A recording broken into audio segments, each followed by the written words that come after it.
Hi, I'm Aaron. I go by YYR on the internets and in the DDR community.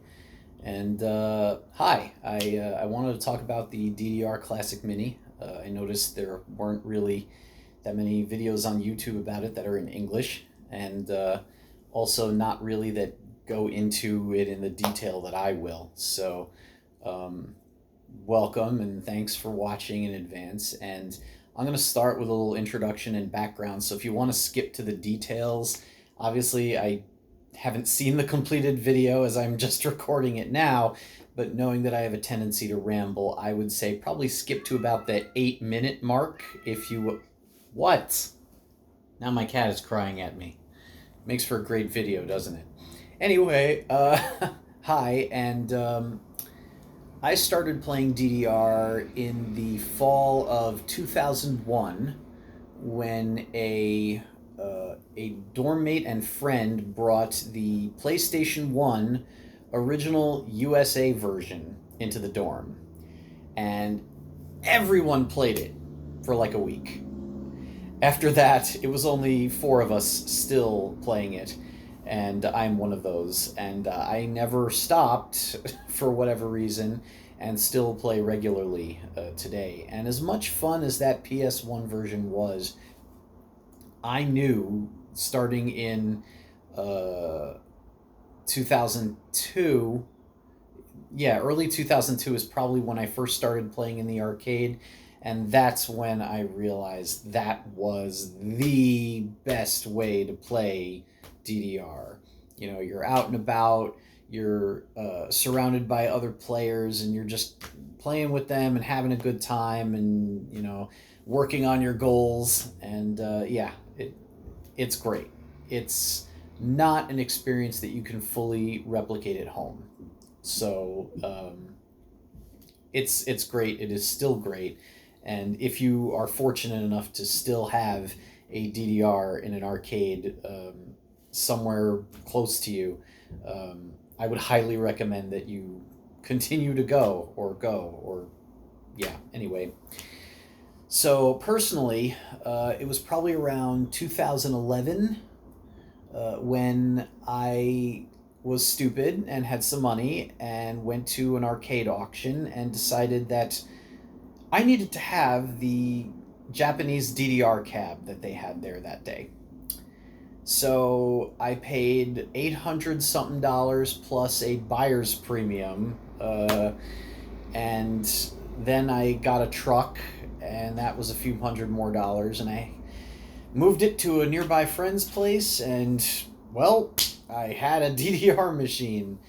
But at the time, I lived in a one-bedroom apartment, not on the ground floor, and I knew that there was absolutely no way that I could fit that thing in there. Now I live in a two-bedroom apartment, also not on the ground floor. And hi, Tom. If I were to show you my front door, which I now will, you will see that there is no way that the main unit of a DDR cabinet will ever fit through here. So, for the past 10 plus years, it has been at a friend's house in New Jersey, and I have to drive over an hour if I want to play on it. So, when Zuiki announced a Dance Dance Revolution Classic Mini last year, I knew that it would be the only chance I had to actually be able to have a DDR machine in my apartment. And now, here we are. So, I would like to take you through this thing and really go into all the things that it can do and all the things that it can't, because I know that it is a very expensive little toy, as amazing as it looks. And by the way, I have these other machines here for comparison purposes, to help you gauge the size, and also just because I love mini arcade cabinets, as you can clearly see. Uh, so one thing you might be wondering is, Zuiki, what else have they done what are we comparing this to? And you can see the Astro City Mini here and the Astro City Mini V here. V is for vertical. And also the Taito Egret 2 Mini. These are all Zuiki designed and manufactured products. So they have a track record, and it's pretty good, although I could spend a whole other video talking about these other things. If you're wondering how their previous track record is, I will say the Astro City Mini has some questionable design decisions, like the fact that they used a widescreen LCD when none of the games are widescreen. And there's, just an okay game selection in it. But the hardware design is wonderful, and everything plays pretty well. And then the Astro City Mini V here has an amazing game selection, and it feels incredible, but the lag is just not good for shoot-'em-ups, which is most of what it contains. The Taito Egret 2, which I will compare this to several times, is one of my favorite toys that I own. It is fantastic. It has a great game selection. The controls are wonderful. It has an amazing rotating screen where you just press in and rotate 90 degrees and press back in. And now all of the vertically oriented games you can play in the proper orientation, which is just absolutely fantastic. The joystick can also be switched from an 8-way to a 4-way gate. And yeah, there's also an SD card slot on the side where you can add more games. They have already released 2 expansion packs with a third on the way. So yeah, clearly they have been doing this mini cabinet thing for a while. And yeah, their record is not perfect, but they've got a lot of good stuff out there. So you can see the comparison in size between the Astro City Mini V and, well, you can see this is clearly bigger. Overall, this is the least mini that I have ever seen. It absolutely seems to dwarf the Astro Cities that flank it. Just also for comparison's sake here, I have the New Wave Toys Replicade Qbert machine. This is the Warren Davis edition. And also I have the Numbskull Quarter Arcades Ms. Pac-Man, which has a mediocre LCD but is otherwise a fantastic product. And the Qbert, once they patched the pixel scaling issue that I have actually talked about in a previous video, it is pretty amazing as well. And then, just for lulz, I have the Tiny Arcade Ms. Pac-Man cabinet here, which is also a keychain. And here's the size comparison that I will do here. It fits almost entirely within one panel of the stage on this thing, which is pretty funny. Anyway, as far as the DDR cabinet itself, so you can see the stage. Unfortunately, the two halves of the stage do not connect. There is no way to attach them.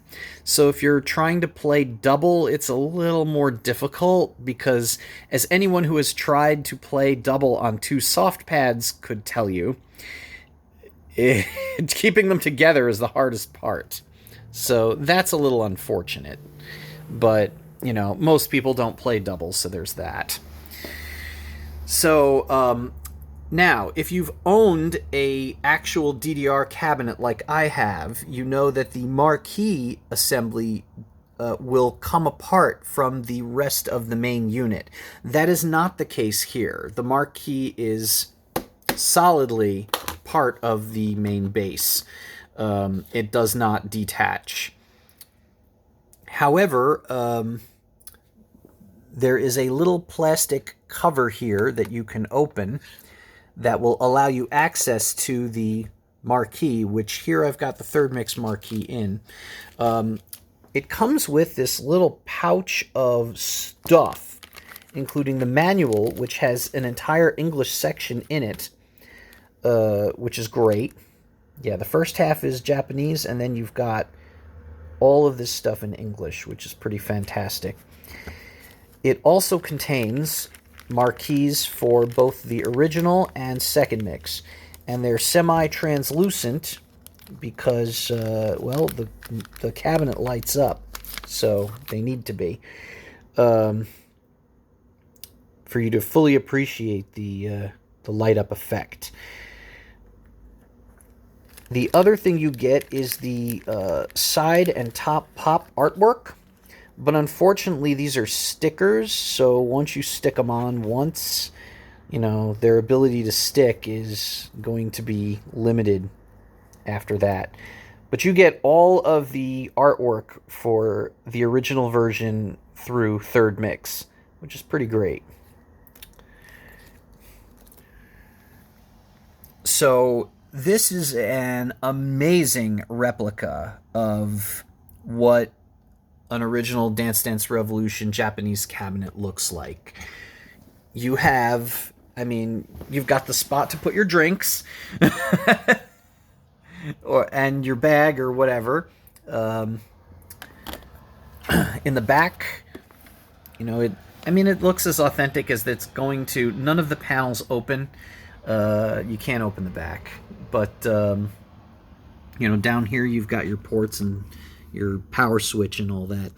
I will mention, okay, so yeah, it's got HDMI, it's got plugs, it's got ports for USB for the Player 1 and Player 2 stage. I do not know if other controllers will work. Oh, wait, I do know one other controller that works.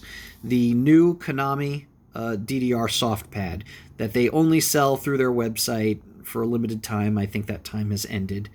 I'm not sure if they put it back on sale, but it is almost impossible to order one if you are outside of Japan. There is also a volume dial and what is that thing there? Oh, headphone jack. HDMI out, and of course USB-C for power.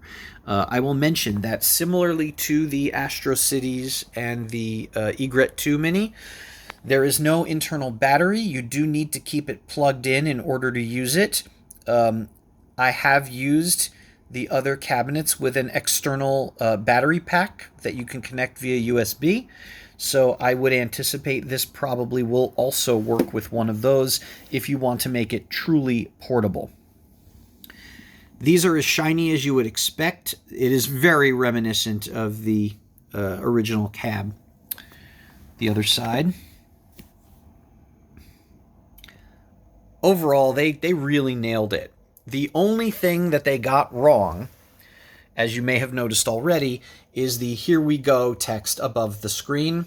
It is not the right size. But aesthetically, everything else about this main unit is as perfect as could be, which I guess is pretty expected considering the price of this thing.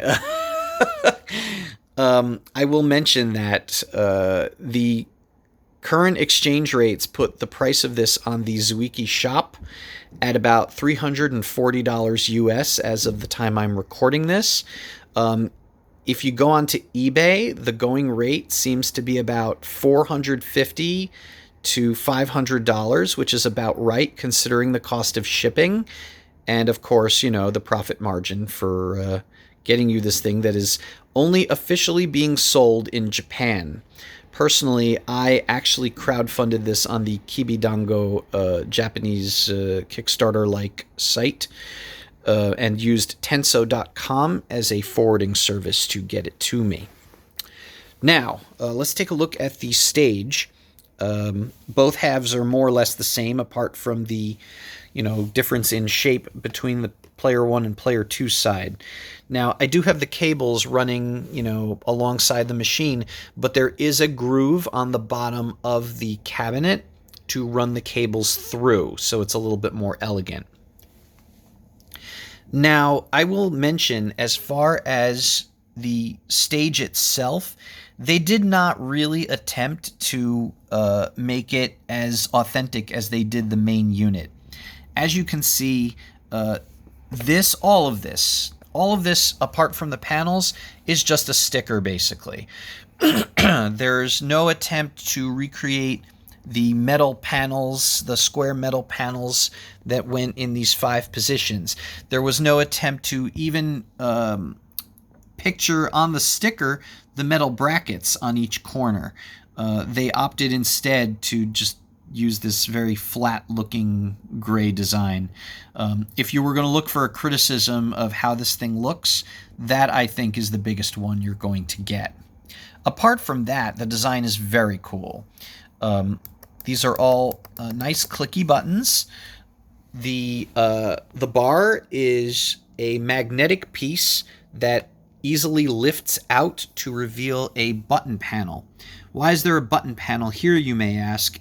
That is for a couple of reasons. Number one, if you are operating the cabinet using the foot panel part of the stage, especially if you have this connected to your TV via HDMI cable, this way you don't have to reach for the cabinet to use a button. The left, right, and green buttons have the same function as the left, right, and green buttons on the cabinet itself. This additional red button goes to the menu. The classic mini menu, both the in-game menu and you'll be able to go back to the title select menu that way as well. Now this is also a separate piece. It is a metal piece that very much resembles the identical piece from the full-size cabinet, but there are little magnets that hold this in place, which is really cool.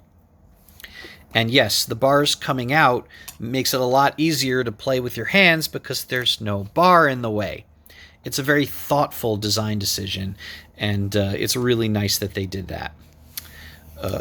Now, as for the bar itself, you may remember, if you've ever touched one of these, the soft material that this, black thing is. It's a slightly different material than the rest of the bar, but it's not like that soft, fluffy material that you can sweat into. It is just plastic. And you've got this metal piece on the bottom. Nope, it's metal-colored plastic. This is metal, all this is plastic. So, yeah, in ways, the stage can feel not as authentic as you would like it to be, but, I mean, as far as something that you can actually play, overall, I think they made some good decisions with this. What I will also mention is I have already tried plugging one of these in to my computer, and it is instantly recognized as a USB game controller, at least under Windows, and I was able to easily use it. The Japanese section of the manual explains that you can use it as a controller for Dance Dance Revolution Grand Prix, the current DDR home version, and probably the only DDR home version we're going to see for quite some time. However, there is no equivalent English section in the manual. It is not mentioned because it is not officially available outside of Japan. That being said, if you are one of those crazy people that likes arcade data, I did try it with it, and it works. So, you're probably wondering if I'm ever going to turn this thing on. Well, you're in luck. I'm about to do that. I don't want to just show you a abridged version of this. I want to show you everything. So I'm going to go ahead and press the power switch in the back.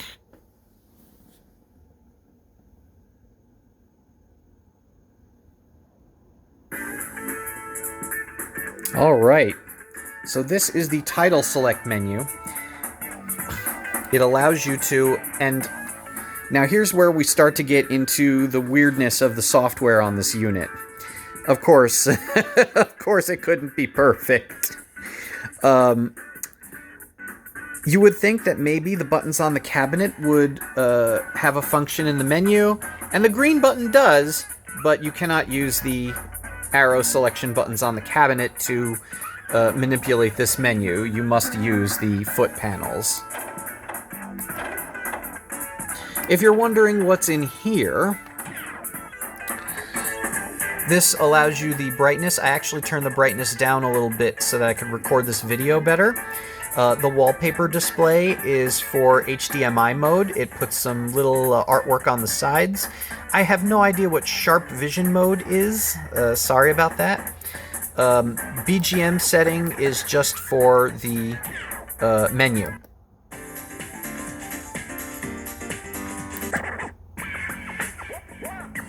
You get some actual music from the games here, in addition to the little ditty that they made.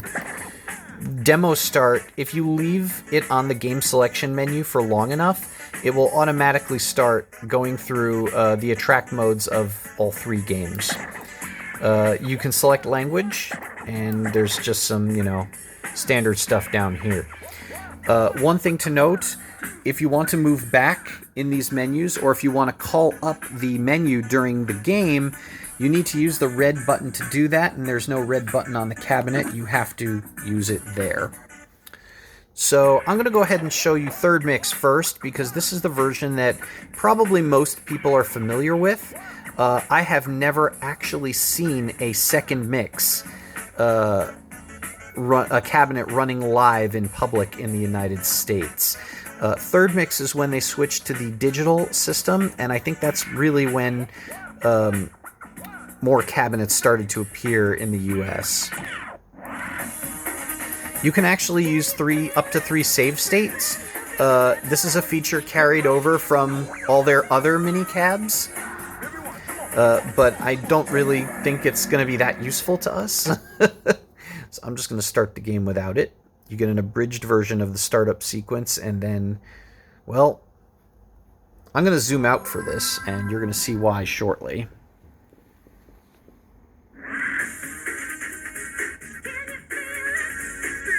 Now, it's sunny, and there's light coming through the window, but if the lights were down, you would see this looks really impressive. Dance Dance Revolution, Third Mix. This is Konami's famous B-Money series.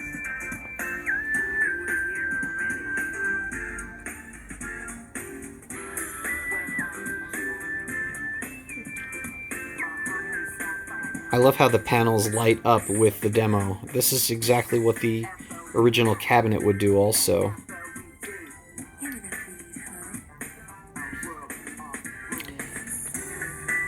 I can't begin to tell you how authentic the neon lighting up here is. Now, this is normally when they would play a song off Dance Mania. You'll notice it's silent right now. That's because whatever song was playing here was one of the ones they couldn't get the license for. Get used to that, unfortunately.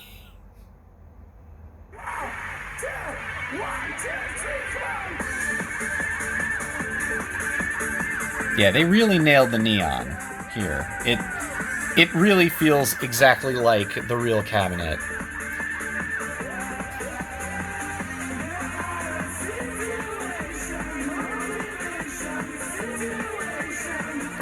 Oh, there is something that I didn't show you before I went into Third Mix. I'm actually going to go back to the title select menu just to show you this briefly. You do not get access to the full test menu, but you do get access to some of the game options, including the difficulty and the number of stages you're allowed in the various modes. So I'll just go back into the game. Now, just in case you're wondering, it functions exactly as, this is more or less running the arcade version. So if I press the green button to proceed to Dance Revolution, Third Mix. the start screen, you will note that if I press left, left, right, right, Dance Dance Revolution. yeah, that code still works. And what was it? Left, left, left, right, right, right, left, right. Step Step Revolution. All that works exactly the way that you would expect. And also, the whole business where if you hold down these 2 buttons... Oh, this is hard to do with one hand. There are no easy choices in this mode. You can bring up the style select menu by holding left and right and pressing the button. And you can even do that one credit double where you get half the number of songs.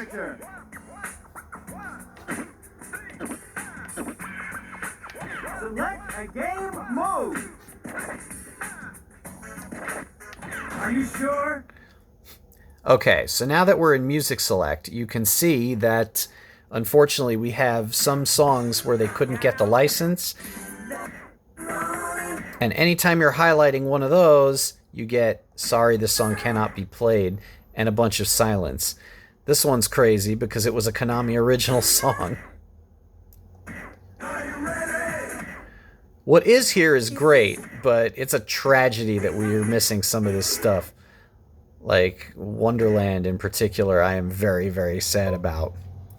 If you decide you want to try playing one of these, it will let you select it, but it's going to keep that message on screen. This is the last one. Keep going. It's going to keep that message on screen, and you hear no audio. You can do it. No, you can't.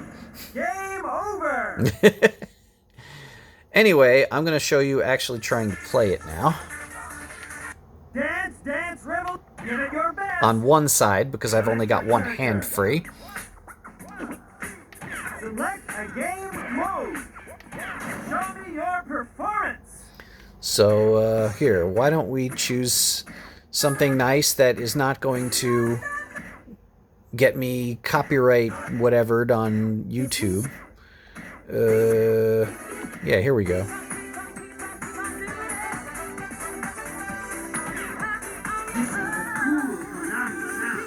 Are you ready? Show me your hottest moves.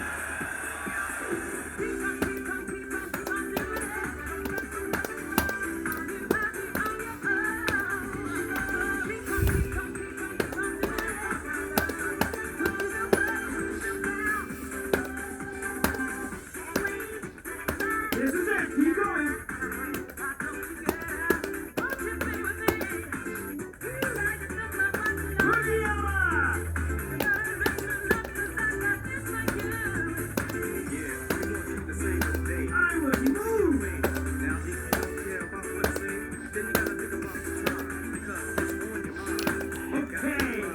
Have you noticed it, or do you need me to say it?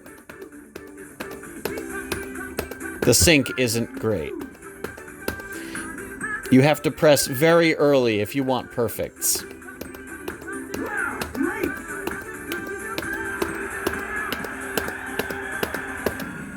You could hear it on those last few notes, couldn't you? I was actually trying to get perfects there, and yeah, it's not great. Select a song.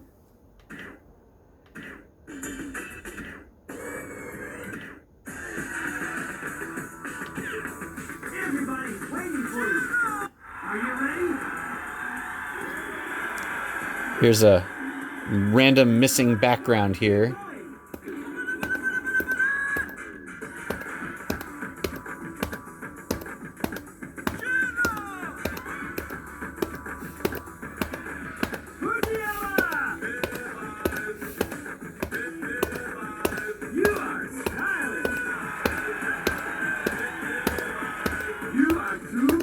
Oops.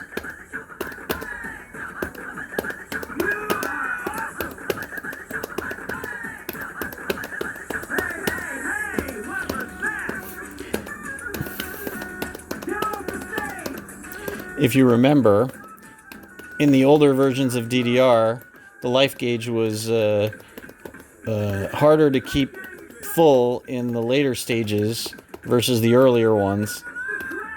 So get ready to go back to that. This is it. Keep going. You are stylish. What a cool guy you are. Wow, you are too cool. You surprised us all. Wow, you are too cool.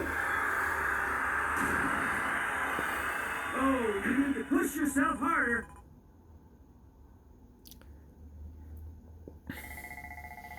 awesome technique. Yay, C4U. Thank you for playing.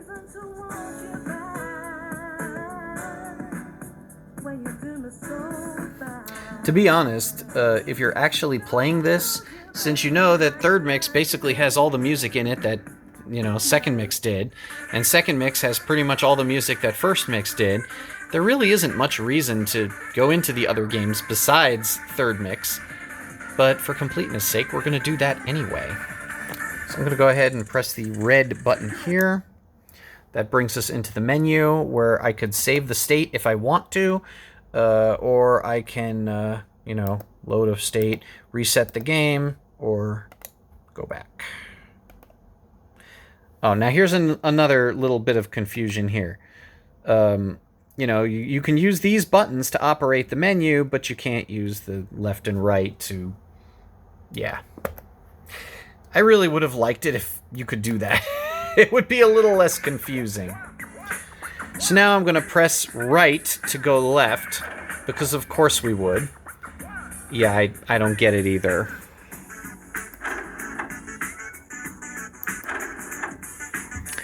But that's the way,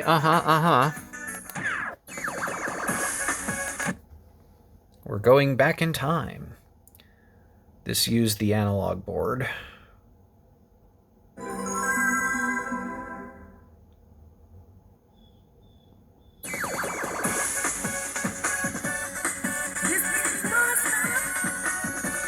Aesthetically, it's really cool. Like, really, really cool.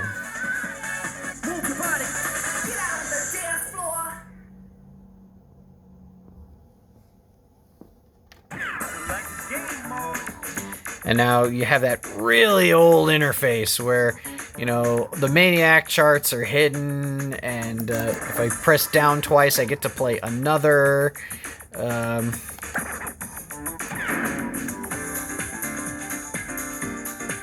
You can actually have a second player join in the middle of the game. But, you know, it's not like Step Maniacs where they give that person additional songs that they missed. Select music. It's just, you know... It kind of stinks that the default song is one of the missing ones.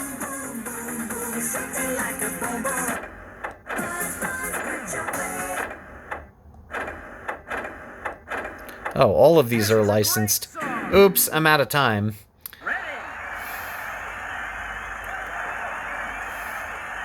I mean, at least I can't complain about sync problems when there's no music. So there's that.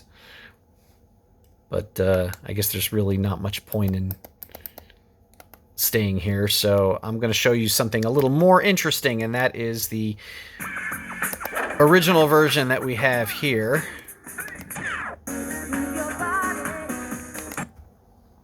Now, what's interesting, if you've got any experience with running these in MAME, then you've probably seen the 1.5 version of Dance Dance Revolution. But from what I'm told and heard, this is actually the 1.0 version. So it's very early, and there are some things that are definitely rough around the edges about it. Like, for example, when you step on the arrows, they don't, like, explode yet. They don't even disappear. They continue scrolling up even after you hit them, which is kind of strange if you've been playing the game for as long as we have. They just keep on moving. Did I just make a song reference? I think I did.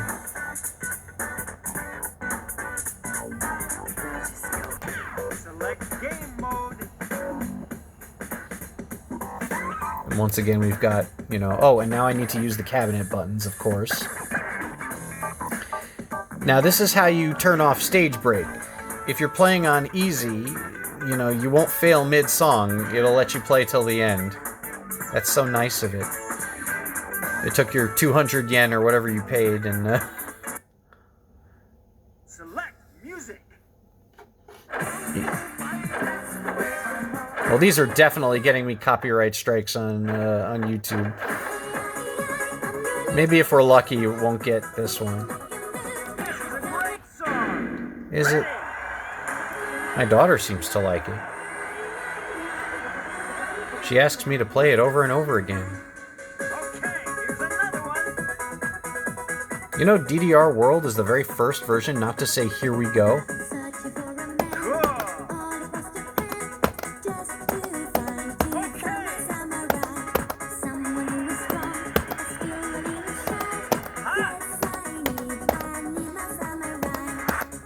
I think the sync might actually be better in the original than in third mix.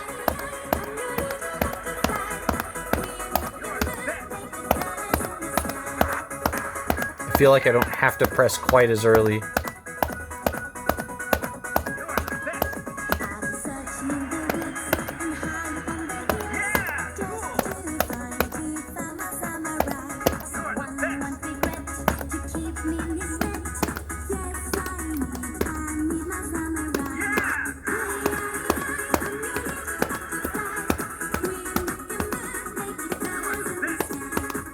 Oops.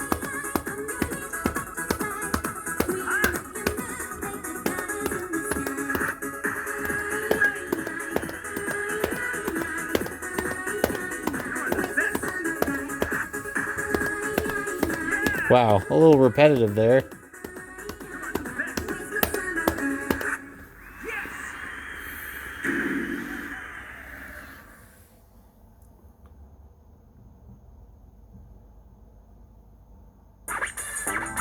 You cleared easy step. Game over. And well, I mean that's more or less it. I think I showed you just about everything there is to do with this.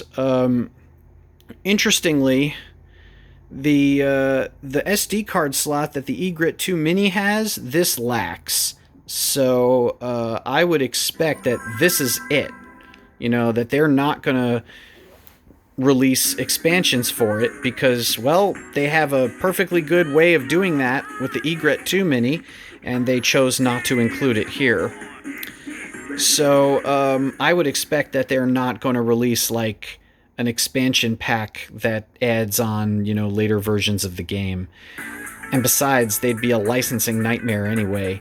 If you look at current versions of Dance Dance Revolution, they're mostly Konami original songs. But the series wasn't like that at first. The series was mostly intended as a way of promoting the Dance Mania series of music CDs. And, well, that's why in the old versions, up to third mix, most of the content was licensed music. You don't have that anymore, so for better or worse.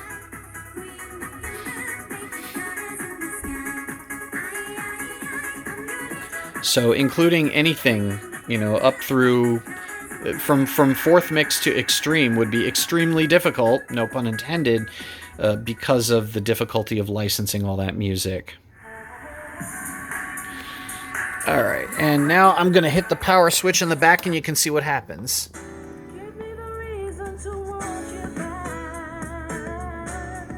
A nice little touch as the thing is shutting down. And then the marquee shuts off, and it is off. So that's the Dance Dance Revolution Classic Mini. I guess I'll end by answering the question if you were to ask me, is this worth it? Well, I would say if you want to answer that question, ask yourself if it is worth it to have this aesthetically pleasing thing on display.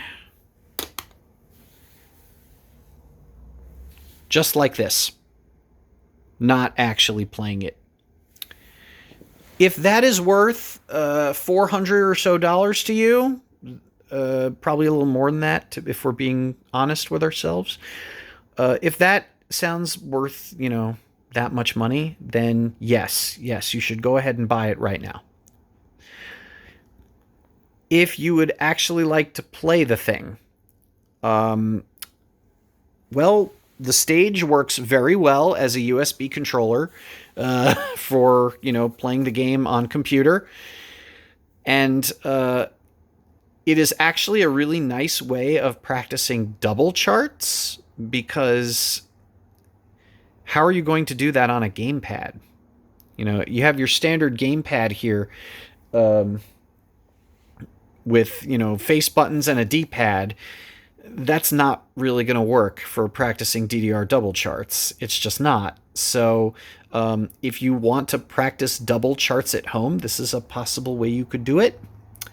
It's not cost effective, obviously, and it wouldn't be unless they sold the stage separately. But it is a thing that you could do. It also depends on the amount of space you have to display this thing. Just as another example of how large this thing is, here is a Nintendo Switch. This is the original model, not the OLED. The stage is a little bit more than a Nintendo Switch wide. The cabinet is just about a Nintendo Switch wide. And it is not quite a Nintendo Switch deep, but you get the idea. It's not small. You need to have a big enough space to be able to display this thing. So who is this for? I would say it's for the die-hardest of the die-hard Dance Dance Revolution fans. I'm probably pretty close to one of those if I'm not one of those. I love this game. It is one of my very favorite video games ever made, along with the games that are like it, In the Groove, Pump It Up, Step Maniacs. I love all of those games. Obviously, you have the original here that started it all, and I will always be a fan of the game and the series, even as Konami has changed their business strategy a little bit, and they are milking me for all I'm worth with the home version, although I did not buy all the song packs, at least, because I am vehemently against buying things that you don't actually own, and they can terminate the service at any time. So yeah, it just doesn't sit right with me. But I do throw them money to play it, so there's that. But yes, I love this thing aesthetically. The software leaves something to be desired, obviously. But, you know, we had the issues with lag on the Astro City Mini V, so just going based on that, I'm not thoroughly shocked that the sync on this is not perfect. One thing that I have not tested is the sync when connected with HDMI. I don't know if it's any better when connected to your TV as opposed to playing on the thing itself. So I hope in this long video that I answered just about any question that you would have had about the DDR Classic Mini. But if you do think of anything that I did not answer, feel free to put it in the comments and I will do my best to answer the question. And if you subscribe to my channel, you will get other videos of me playing DDR Grand Prix and also playing The Legend of Zelda for original NES. I was hoping to put up some videos about DDR oddities, hopefully later this year or the beginning of next. And I also create games on Steam in what time I have left. And I'm hoping to release Super Duper Multitasking soon, so I'll be putting some videos up about that. So that's me, that's my channel, and yes, I hope you enjoyed this 45-minute look at the DDR Classic Mini and other things of its ilk. So yes, thank you for watching. I know you have many, many choices on YouTube, so I thank you very much for watching my video. And do take care of yourself. Remember, you have to take care of yourself before you can take good care of the people around you. So please take care of yourself. And yeah, be well, and look forward to my next video. And